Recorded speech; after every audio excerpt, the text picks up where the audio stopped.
Wild gorillas eat the same tree bark used by traditional healers, which can inhibit the growth of E. coli in petri dishes, according to a new study.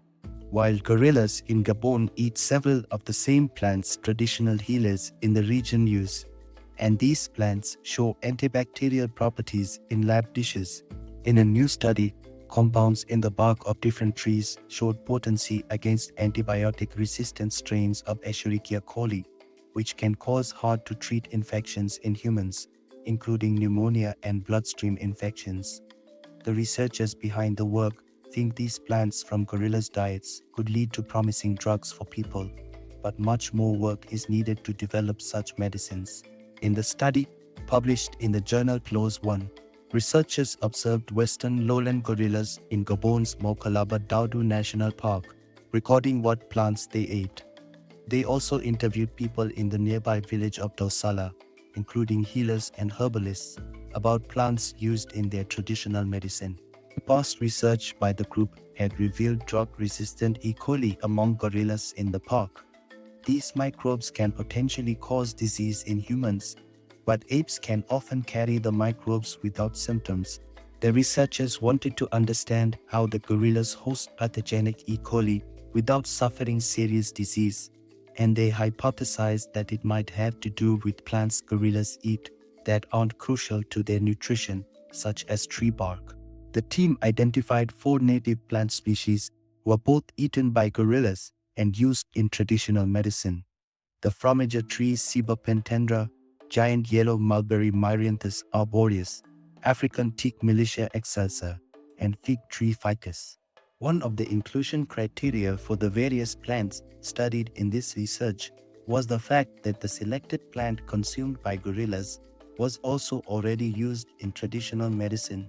The traditional healers used the plants in infusions, extractions, and ointments intended to treat a range of conditions, including cough, stomach ulcers, diarrhea, and fatigue. For gorillas, tree bark isn't a staple of their diet. They mostly eat fruit, but primatologists consider bark a fallback food for the apes when their preferred foods are less available. The researchers created bark powder extracts from each tree and then tested the bark extract's effects on bacteria by placing them in petri dishes with drug-resistant E. coli. These strains had previously been sampled from the gorillas, and the researchers observed whether and how well the extracts inhibited bacterial growth. The bark of all 4 trees had antibacterial abilities, with each showing some activity against at least one of the 10 E. coli strains tested. The fromager tree's bark showed the best results at inhibiting E. coli growth and worked against all 10 strains. However, the researchers didn't identify which chemicals within the extract were responsible for the effect.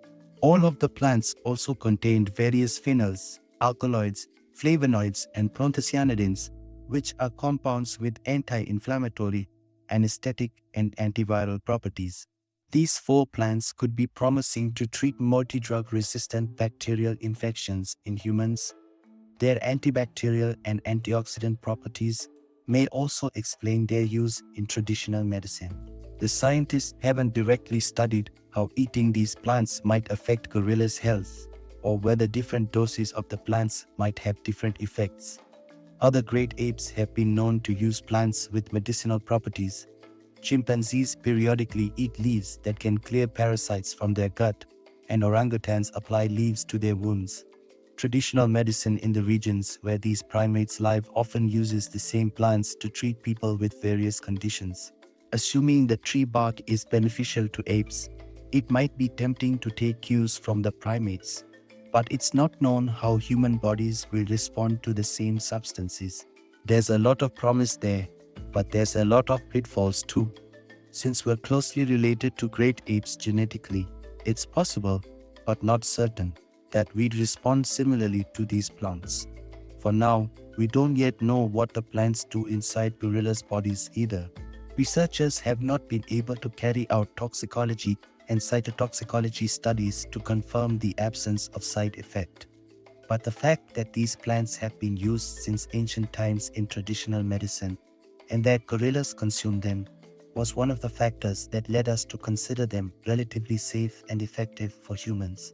Looking to gorillas to understand plants' medicinal properties could also reveal what plants we need to protect. Certain tree species might be taken for logging, and if we don't know which trees provide amazing medicinal applications, then we're just going to destroy our pharmacy, nature's pharmacy. It's going to affect us, and it's going to affect the animals that are using it. Thank you for watching. If you've enjoyed our videos, subscribe to our channel, for there's more to come.